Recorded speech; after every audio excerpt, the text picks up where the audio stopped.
విజయనగరం జిల్లా బొబ్బిల్లో చంద్రబాబు మాట్లాడుతున్నారు. లైవ్ లో చూద్దాం. ఇంకో పక్క సాగునీటి కోసం అడుగుతున్న రాష్ట్రంలో 64,000 కోట్లు ఖర్చు పెట్టాం. ఎంత పెట్టారో ఈ ప్రభుత్వాన్ని చెప్పమనండి.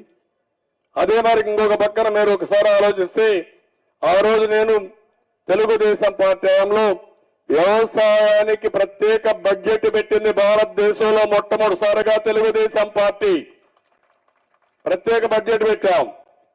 ఇంకో పక్క మీరు ఒకసారి చూస్తే సాగు ఖర్చులు తగ్గించేందుకు సబ్సిడీతో డ్రిప్ గాని మైక్రో ఇరిగేషన్ గాని యాంత్రీకరణ గాని 90% సబ్సిడీ ఇచ్చాం. రైతు రథం పథకం కింద 13,000 ట్రాక్టర్లు ఇచ్చాం.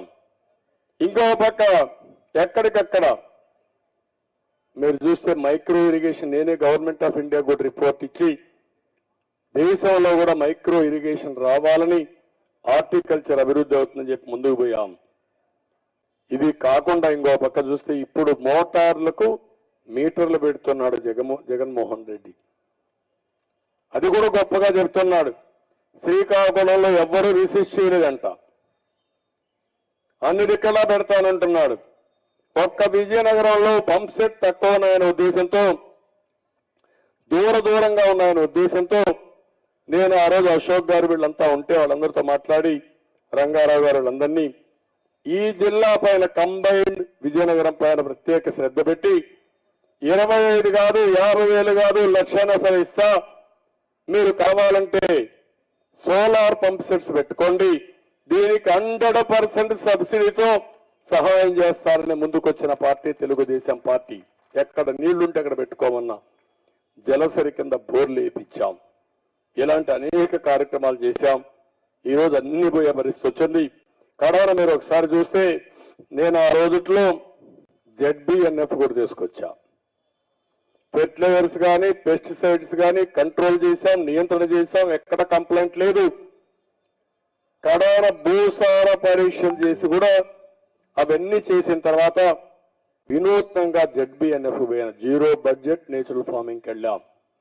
దీనివల్ల ఆరోగ్యం బాగుపడుతుంది, భూమి ఆరోగ్యం బాగుంటుంది, అదే సమయంలో రైతు పెట్టుబడులు తగ్గుతాయి, చాలా బాగుంటుందని అది కూడా పెట్టాం. ప్రపంచానికి ఆదర్శంగా జీరో బడ్జెట్ ఫార్మింగ్ తీసుకొస్తే దాన్ని కూడా వీళ్ళు ఇష్ట ప్రకారం చేసే పరిస్థితి జీరో చేసేసారు. 0 అయిపోయింది. ఇప్పుడు నేను అడుగుతున్న వెంకటనాయుడు కూడా చెప్పాడు 10 కేజీలు 15 కేజీలు ఒక్కొక్క బస్తాకి. అందరూ కూడా దాని మీద చాలా వరకు ఇచ్చేసే పరిస్థితికి వచ్చారు.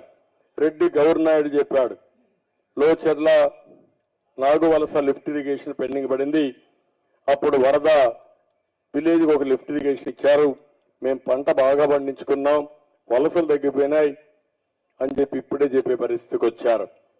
ఇంకో పక్క షుగర్ ఫ్యాక్టరీ విషయం మెజారిటీ మాట్లాడారు. ఒక బ్యాగుకు 10 కేజీలు కొట్టేస్తున్నారు. ఇంకొక పక్కన మీరు ఒకసారి చూస్తే ఎక్కడికక్కడ బ్యాగుకు డబ్బులు కొట్టేయడమే కాకుండా ఒక గోతానికి ఆ రోజు నేను ఒకే మాట చెప్పాను, ప్రజలందరికీ అర్థం కావాలి, ట్రాన్స్పరెంట్ గా ఉండాలి, రైతులకు ఇబ్బంది రాకూడదని గోతాలు మనమే సప్లై చేశాం. ఒకసారి మీరు కానీ ఆక్షన్ వేసిన తర్వాత నేరుగా అక్కడి నుంచి ఎక్కడికి తీసుకుపోయినా తేమ అవన్నీ అక్కడనే డిసైడ్. ఇవి ఇప్పటి వరకు నా బులెటిన్.